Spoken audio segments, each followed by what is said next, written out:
साल 2009 में ओबामा प्रशासन द्वारा अफगानिस्तान के मुद्दे पर एक रिव्यू मीटिंग रखी गई, जिसमें तालिबान को जड़ से ख़त्म करने के लिए अफगानिस्तान में अमेरिकी फ़ौजियों की तादाद बढ़ाने पर चर्चा चल रही थी।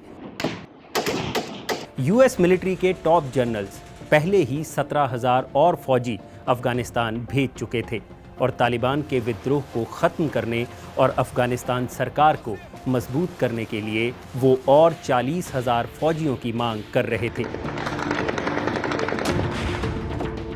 लेकिन इस दौरान ओबामा प्रशासन में एक व्यक्ति ऐसा था जो सेना की इन सिफारिशों पर सवाल उठा रहा था। उसका मानना था कि ये ज़रूरी नहीं कि सेना की रणनीति से अमेरिका तालिबान के खिलाफ जंग जीत ही जाएगा।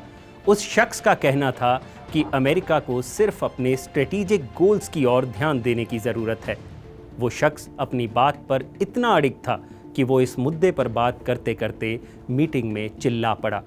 ये शख्स कोई और नहीं, ये थे अमेरिका के तत्कालीन उपराष्ट्रपति जो बाइडेन, जो आज अमेरिका के राष्ट्रपति हैं।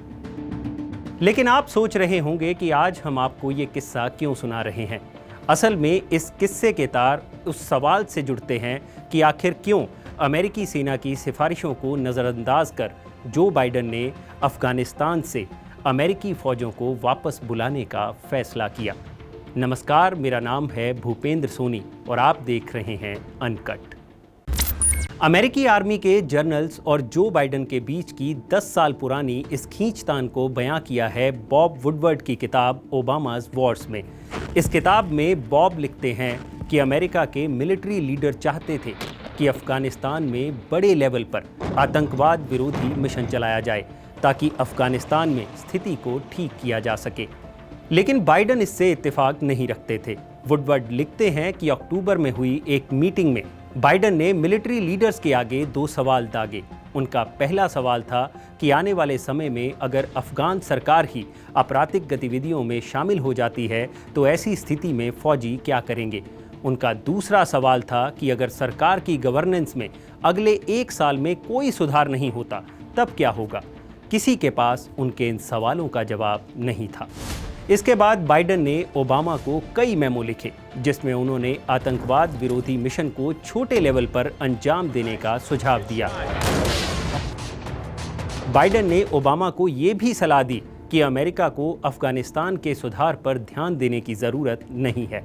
बाइडेन का मानना था कि अमेरिकी फ़ौज द्वारा अफगानिस्तान मिलिट्री और पुलिस को मजबूत करने का लक्ष्य अब कोई मायने नहीं रखता। बॉब लिखते हैं कि नेशनल सिक्योरिटी काउंसिल लीडर्स के साथ मीटिंग में जो बाइडेन ने कहा था कि अगर हम हज़ारों अमेरिकी सैनिकों के अफगानिस्तान में होने के बावजूद भी अपने पैर वहां नहीं जमा पा रहे तो ये समझ लेना चाहिए कि अफगानिस्तान में हमारे पास रिलायबल पार्टनर नहीं है, इसलिए वहां और फौज भेजने का कोई फ़ायदा नहीं। बाइडेन ने कहा कि ऐसे में हम सिर्फ अपनी हार को टाल रहे हैं।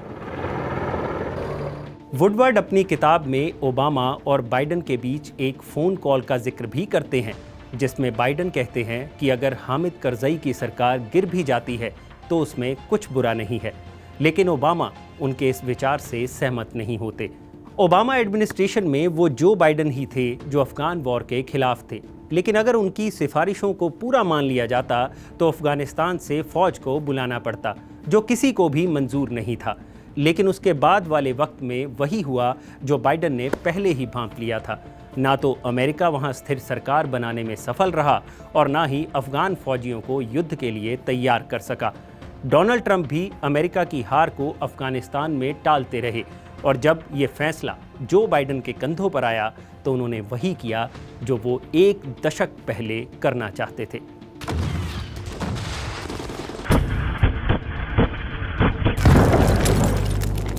अगर आपको हमारा ये वीडियो पसंद आया हो तो इसे लाइक और शेयर ज़रूर करें और जानकारी से भरे ऐसे ही वीडियोस और देखने के लिए आप सब्सक्राइब कर सकते हैं हमारा चैनल अनकट।